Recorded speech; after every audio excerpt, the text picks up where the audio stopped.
जी अस्सलाम वालेकुम dear students. उम्मीद करता हूँ आप सब लोग खैर वाफियत से होंगे, ठीक ठाक होंगे। आप लोगों के मैसेजेस आए थे कि सर वीडियोस को रिज्यूम किया जाए, पास पेपर्स को रिज्यूम किया जाए। तो जनाब आपकी भरपूर फरमाइश पे जनाब ये लेक्चर्स हम रिज्यूम कर रहे हैं, रीस्टार्ट कर रहे हैं अपनी सारी एक्टिविटीज़ को। तो बग़ैर किसी डिले के जनाब हम चलते हैं अपनी तैयारी की जानिब। हमारा अगला सवाल है जी क्वेश्चन नंबर 44, और ये सवाल है असबिया। ये इस पे फोकस करना है लफ्ज़ पे। असबिया, a concept of social solidarity with an emphasis on unity was given by. वो कौन सा बंदा था जिसने असबिया का कॉन्सेप्ट दिया? तो इब्न खल्दून जो हैं उन्होंने असबिया का कॉन्सेप्ट दिया था। अब असबिया कॉन्सेप्ट क्या है, आप यूँ समझें, एक लफ्ज़ हम बोलते हैं ना असबियत। असबियत का मतलब ये होता है कि अपने कबीले काफ़िले के लोगों को ज़्यादा तरजीह देना और बाकी लोगों को उस मुकाबले में उतनी तरजीह ना देना। तो ये जो असबिया का लफ्ज़ है, ये इब्न खल्दून ने ये कॉन्सेप्ट दिया था कि एक सोसाइटी के अंदर रहते हुए वो लोग जिनकी अंदर जिनकी जो है शेयरिंग होती है लैंग्वेज में, कल्चर में या वैल्यूज़ के अंदर, तो उनके अंदर एक सोशल कोहेजन या ग्रुप मेंटालिटी या ग्रुप सॉलिडारिटी क्रिएट हो जाती है। उसको हम असबिया बोलते हैं, राइट। अब इब्न खल्दून जो हैं, इन्होंने, इनकी पैदाइश है जी 1332 और 1406 में इनकी वफ़ात हुई। जो किताब थी जिसके अंदर इन्होंने लिखा वो मुकद्दिमा है, और इनका पूरा नाम अबू ज़ैद अब्दुर्रहमान इब्न खल्दून है, राइट। अब बाकी जो नाम दिए हुए हैं वो भी बड़े इंपॉर्टेंट हैं। तो अल-फ़ाराबी 872 में पैदा हुए, 950 में वफ़ात पाई। जरीर अल तबरी जो हैं ये हिस्टोरियन थे, याद रखना है, ठीक है। और अल-फ़ाराबी को सेकंड टीचर भी कहा जाता है। इनका पूरा नाम अबू नसर अल-फ़ाराबी है जी, ठीक है। इन्होंने एरिस्टोटल की कमेंट्रीज़ लिखी और बाकी सारी चीज़ें। अब चूँकि ये सवाल है मुस्लिम फ़िलासफ़र्स के ऊपर, तो क्यों ना हम थोड़ा सा मुस्लिम फ़िलासफ़र्स को देख लें और मुस्लिम साइंटिस्ट के ऊपर एक नज़र दौड़ा लें, तो शायद चीज़ें जो हैं वो मज़ीद हमारे लिए आसान हो जाएं, खुल के हमारे सामने आ जाएं। तो नॉलेज को फैलाने में तो वैसे कोई कबाहत नहीं होती, राइट। चलें जी, अब हम चलते हैं जी, अपने इन कॉन्सेप्ट्स को देखते हैं जो हमारे पास था। मुस्लिम फ़िलासफ़र्स पे हम थोड़ी सी डिस्कशन करते हैं। मुस्लिम फ़िलासफ़र्स, ठीक है। चले, अब हम बात करने वाले हैं जी मुस्लिम फ़िलासफ़र्स के ऊपर। कौन कौन से एमिनेंट और रिनाउंड मुस्लिम फ़िलासफ़र्स हैं जिन्होंने कंट्रीब्यूट किया जो है वो। अब सबसे पहले है जी अल-किंदी।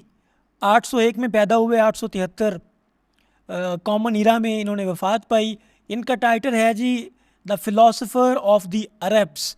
अरब्स का जो है ना, यूँ समझो कि जो पहले फ़िलासफ़र्स हैं, चंद एक पहले फ़िलासफ़र्स, उनमें अल-किंदी का नाम सबसे टॉप मोस्ट लिस्ट के अंदर आता है, ठीक है जी। अल-किंदी।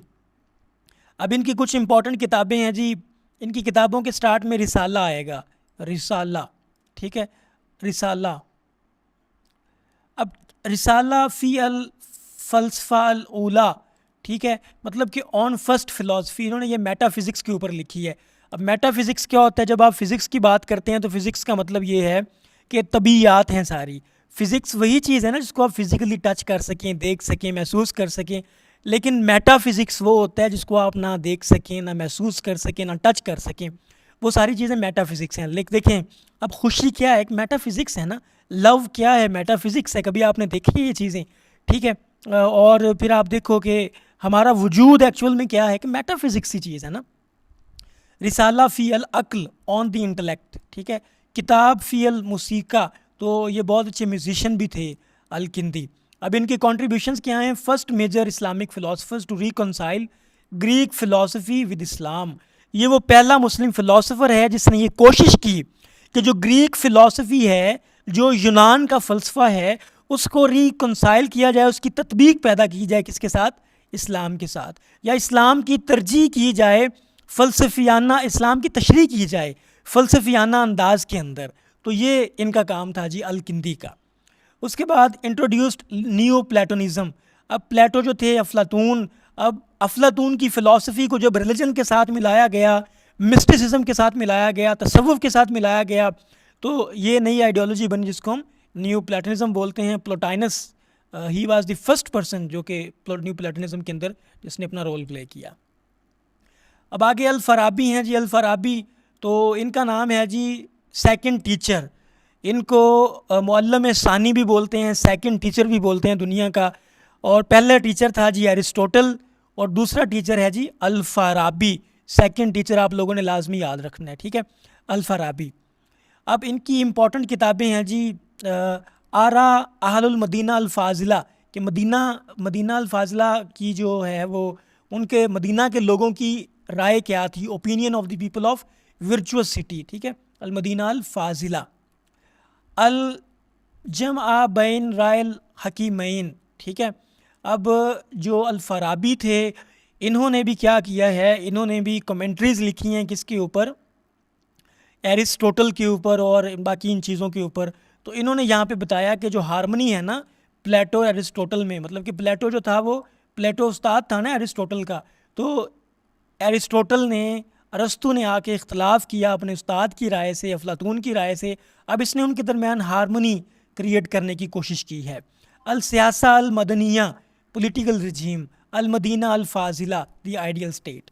जैसे प्लेटो ने आइडियल स्टेट का कॉन्सेप्ट दिया था, जो है वो आइडियल रियासत का कॉन्सेप्ट दिया था, वैसे ही अल फ़ाराबी ने भी आइडियल रियासत का दिया है तसव्वुर। और प्लेटो ने भी कहा था कि जो किंग होगा आइडियल स्टेट में वो फ़िलासफ़र होगा, उसको फ़लसफ़ा आता होगा, फ़लसफ़े के ऊपर उसकी ग्रिप होगी, तो वो आइडियल स्टेट होगी, ठीक है जी। और फिर इसी तरह अल फ़ाराबी ने भी यही दिया आइडिया इस पर। आगे हमारे पास है जी एविसीना, जिनको अबू अली सीना भी कहा जाता है, इब्ने सीना भी इनको कहा जाता है। 980 में पैदा हुए, 1037 में वफ़ात पाई। इनको father of modern medicine and philosophy कहा जाता है, ठीक है। ये साइंटिस्ट भी थे, फ़िलासफ़र भी थे। अल शिफा आपने किताब का नाम सुना होगा, ये अबू अली सीना की है। अल कानून फ़ी अल तिब, ये भी अबू अली सीना की किताब है। अल इशारात वल तनबीहात, ये फ़िलासफ़ी पे है जी, ये भी इन्हीं की किताब है। रिसाला फ़ी अल नफ्स, ये भी इन्हीं की किताब है, फ़िलासफ़ी पे है। पहली दो मेडिसन पे और आखिरी दो फ़िलासफ़ी के ऊपर हैं, ठीक है। इन्होंने कॉन्सेप्ट दिया था थ्योरी ऑफ एमनेशन। एमनेशन का मतलब होता है क्या, निकलना, ठीक है, मतलब कि किसी चीज़ का किसी चीज़ से जो है वो वजूद में आना, एमनेशन, एमनेट करना। तो इसमें वो कॉन्सेप्ट देते हैं दी वन का, ठीक है। इसमें वो जो है वो कॉन्सेप्ट देता है कि जो चीज़ सबसे पहले एग्जिस्ट करती थी वो खुदा ताला ही थे, ठीक है, दा वन, ठीक है। और फिर उससे जो है बाकी सारी चीज़ों ने वजूद लिया, राइट। फिर उससे वो कहता है कि अल अहद, अल अक्ल, अल नफ्स, अल तबिया, ठीक है। अल अहद का मतलब खुदा एक था, अल अहद, अल अक्ल उससे जो है वो फर्स्ट इंटेलेक्ट डेवलप हुई, ठीक है। अल नफ्स फिर उससे सोल डेवलप हुई, फिर अल तबिया फिर उससे नेचर डेवलप हुई, मटेरियल डेवलप हुआ, ठीक है। ये थ्योरी ऑफ एमनेशन है। फिर उसने एसेंस और एग्जिस्टेंस के दरमियान फ़र्क बताया। ये ज़्यादा उतनी इंपॉर्टेंट चीज़ें नहीं है, ये किताबें इंपॉर्टेंट थी, ठीक है। और फ्लोटिंग मैन थॉट एक्सपेरिमेंट भी उन्होंने बताया कि जो बंदा फ्लोट कर रहा होता है हवा के अंदर, तो उसे यही पता होता है कि सिर्फ मेरा वजूद जो है ना वो रूह ही एग्जिस्ट करती है, बाकी जिस्म तो एग्जिस्ट करता ही नहीं है, ठीक है। सोल्स इंडिपेंडेंस, मतलब सोल जो है वो इंडिपेंडेंट है जिस्म से। अब ये सारी चीज़ें डिटेल में बता रहा हूँ, आपने मोटी मोटी चीज़ें करनी है इसमें। आगे अल गज़ाली आ गए जी, अल गज़ाली, इनको हुज्जतुल इस्लाम कहा जाता है, प्रूफ ऑफ इस्लाम या हुज्जतुल इस्लाम का जो है वो लक़ब इमाम गज़ाली को दिया जाता है। इनकी किताबें ज़रूर याद करें, अहयाल उलूमुद्दीन, तहाफ़तुल फ़िलासफ़ा। तहाफ़तुल फ़िलासफ़ा में इन्होंने जो फ़िलासफ़र्स थे उस टाइम के उनके ऊपर तनकीद की है, ठीक है। तनकीद का मतलब ये नहीं था कि उन्होंने फ़िलासफ़ी को ही रद्द कर दिया। तनकीद का मतलब ये था कि आप फ़िलासफ़ी जो है ना फ़िलासफ़ी को आप मज़हब के ऊपर तरजीह नहीं दे सकते, ठीक है, बल्कि आप फ़िलासफ़ी की, फ़लसफ़े की आप तत्बीक करें मज़हब के साथ। आगे है जी अल मुनकिज़ मिनल दलाल, डिलीवरेंस फ्रॉम एरर, ठीक है। मकासिदिल फ़लसफ़ा, फ़लसफ़े के मकासिद क्या हैं। कीमियाए सआदत बड़ी मशहूर किताब है इनकी। अल अल अरबाइन फ़ी उसूलुद्दीन, द 40 प्रिंसिपल्स ऑफ रिलीजन, ठीक है। अब इनका बुनियादी जो कंट्रीब्यूशन थी, इन्होंने जो सुन्नी इस्लाम था, सुन्नी ऑर्थोडॉक्सी थी, उसको रैशनलिज़म के ख़िलाफ़, जो अकल के ऊपर जो सारी बात करते थे ना कि अकल ही हर चीज़ की बुनियाद है, मज़हब कुछ नहीं है, रेवोल्यूशन कुछ नहीं है, जो है नज़ूल किताबों का कुछ नहीं है, उनकी इन्होंने और वो की उनको वो किया जनाब, डिफेंड किया सुन्नी इस्लाम को। और सूफ़ी मिस्टिसिज्म, तसव्वुफ़ भी इन्होंने जो है ना तसव्वुफ़ के कॉन्सेप्ट भी इन्होंने आके इंट्रोड्यूस करवाए। अब उसके बाद इब्ने रुश्द हैं जिनको एवेरोज़ भी कहा जाता है। ये 1126 में पैदा हुए, 1198 में वफ़ात पाई, नॉर्थ अफ्रीका में करतबा में पैदा हुए थे। इनको कमेंटेटर ऑफ एरिस्टोटल कहा जाता है, अरस्तु का शारे कहा जाता है। अरस्तु कहा जाता है कि कुदरत का जो शारे है, जो इंटरप्रेटर है वो अरस्तु है, और जो अरस्तु का इंटरप्रेटर है वो कौन है? इब्ने रुश्द हैं। इनके इंपॉर्टेंट हैं जी वर्क्स तहाफ़तुल तहाफ़ा। अब इमाम गज़ाली ने किताब लिखी थी फ़लसियों के रद में, तहाफ़तुल फ़िलासफ़ा। अब इन्होंने इमाम गज़ाली के रद में एक किताब लिख दी, तहाफ़तुल तहाफ़ा, ठीक है, और फ़लसफ़ा अल मकाल, फ़सल अल मकाल, द डिसाइसिव ट्रीटीज़, ठीक है। और इब्ने रुश्द के बारे में कहा जाता है कि इन्होंने कंपैटिबिलिटी पैदा की, हार्मनी पैदा की फ़ेथ और रीज़न के दरमियान, कि मज़हब और जो रीज़न है उनके दरमियान हार्मनी है, वो एक दूसरे को कॉन्ट्रडिक्ट नहीं करते, बल्कि जो रीज़न है और रेवोल्यूशन है वो एक दूसरे को जो है ना वो एक दूसरे के साथ हार्मोनाइज्ड हैं, ये एक दूसरे को कॉन्ट्रडिक्ट नहीं करते, ठीक है। इसका यूरोपियन रेनेसेंस के ऊपर बहुत असर हुआ, बहुत ज़्यादा जो है वो लेगेसी मेंटेन हो गई आगे। अब इब्ने खल्दून आ गए जिन पे बात हो रही थी, 1332 में पैदा हुए, 1406 में वफ़ात पाई। अबू ज़ैद अब्दुर्रहमान इब्ने खल्दून, इनको सोशियोलॉजी और इकनॉमिक्स का फाउंडर कहा जाता है। इनका की वर्क है मुकद्दिमा इब्ने खल्दून या प्रोलिगोमेना, ठीक है, और थ्योरी ऑफ असबिया इन्होंने दी, सोशल कोहेजन या ग्रुप सॉलिडारिटी या ग्रुप मेंटालिटी की। और इन्होंने बताया कि जब लोगों के दरमियान असबिया आ जाता है तो वो बड़े मजबूत हो जाते हैं, पावरफुल हो जाते हैं, तरक्की करते हैं। फिर उन्होंने साइक्लिकल थ्योरी ऑफ एम्पायर्स, उन्होंने एम्पायर्स के, सल्तनत के जो है वो अरूज और जवाल पे बात की कि जब बड़ी तंजली का, जब मुश्किल का ज़माना होता है तो लोग बहुत ज़्यादा मेहनत करते हैं और वो राइज़ में आते हैं, फिर मज़ीद मेहनत करते हैं तो कंसोलिडेट हो जाते हैं। फिर एक वक्त ऐसा आता है कि नाखल्फ लोग आते हैं, उनको जब लग्जरी मिलती है तो वो मेहनत करना छोड़ देते हैं। फिर उसके बाद क्या आता है? डिक्लाइन आता है। फिर जब मज़ीद मेहनत करना छोड़ देते हैं तो फाइनली फाल आता है या कोलैप्स हो जाती है सल्तनत। आगे मोहम्मद इकबाल को कौन नहीं जानता जनाब, 1877 में पैदा हुए, 1938 में वफ़ात पाई जनाब। इनको मशरिक जो है वो शायर मशरिक भी कहा जाता है। इनकी इंपॉर्टेंट किताब है जी reconstruction of religious thoughts in Islam, Asrar Khudi, जिस पे इनको सर का ख़िताब मिला था, ठीक है।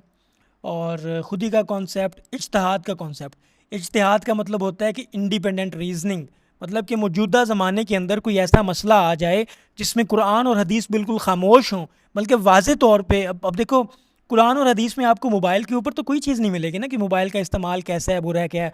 अब मौजूदा ज़माने में अगर कोई ऐसा मसला पेश आ जाता है मोबाइल के मुतल्लिक, लैपटॉप के मुतल्लिक, तो कुरान और सुन्नत के जो बुनियादी असूल हैं उनको इस्तेमाल करते हुए एक नया फ़ैसला लिया जाएगा, उसको इज्तिहाद बोलते हैं, ठीक। तो इज्तिहाद ही है जो इस्लाम को है वो ज़िंदा रखे हुए, इस्लाम को फ्रेश रखे हुए है, आने वाले दौर के मुताबिक इस्लाम को जो है वो इस्लाम की तालीमात को इंटैक्ट रखे हुए है वो इस्लाम, ये वो इज्तिहाद का कॉन्सेप्ट है।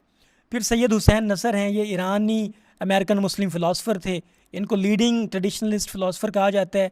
इनकी किताब है जी नॉलेज एंड द सेक्रेड और Islamic philosophy from origin to its present, ठीक है। इन्होंने मॉडर्न सेकुलरिज्म की जो है वो क्रिटिक की है, तनकीद की है उस पर, और मुस्लिम पेरिनियल फ़िलासफ़ी के ऊपर जो है इन्होंने बड़ा ज़ोर दिया है।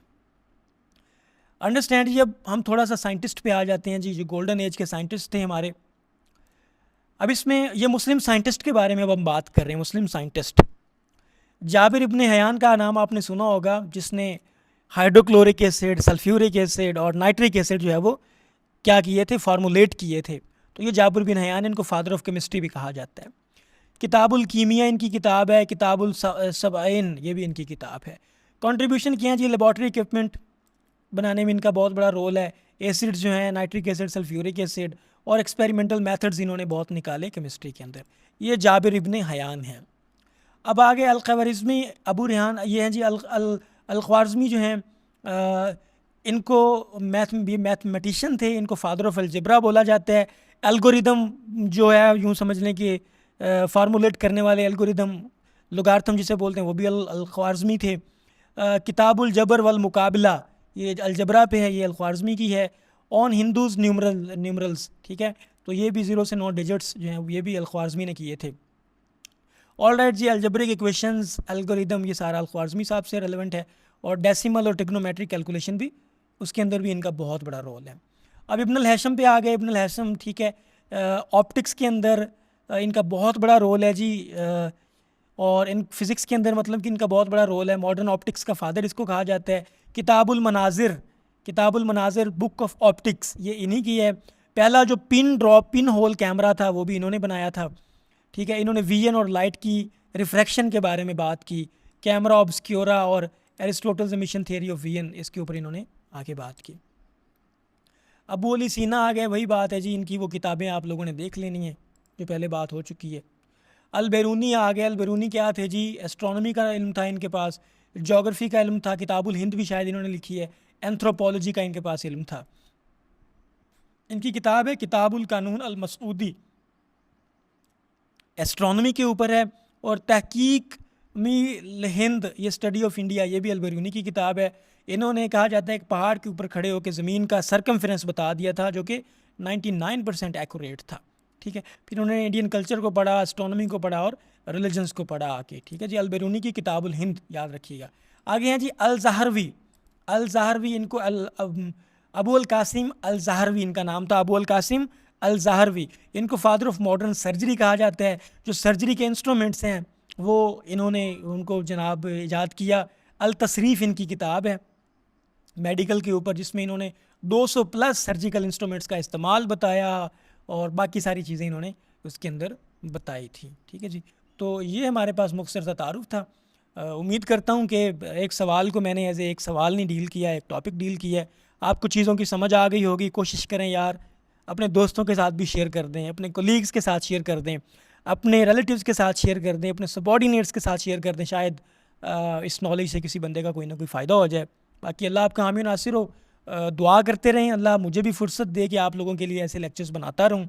और अल्लाह पाक आप सबको कामयाबी अता फ़रमाए जी। आपकी कामयाबी बहुत ज़रूरी है जी, और अल्लाह ताला आपको लाज़मी कामयाब करेगा इंशाअल्लाह। ठीक है जी, अब बात हम करेंगे जी नेक्स्ट अगले लेक्चर पे। तो तब तक इंशाल्लाह वेट कीजिए। अल्लाह आपका हामी नासिर हो। मे अल्लाह ब्लेस यू।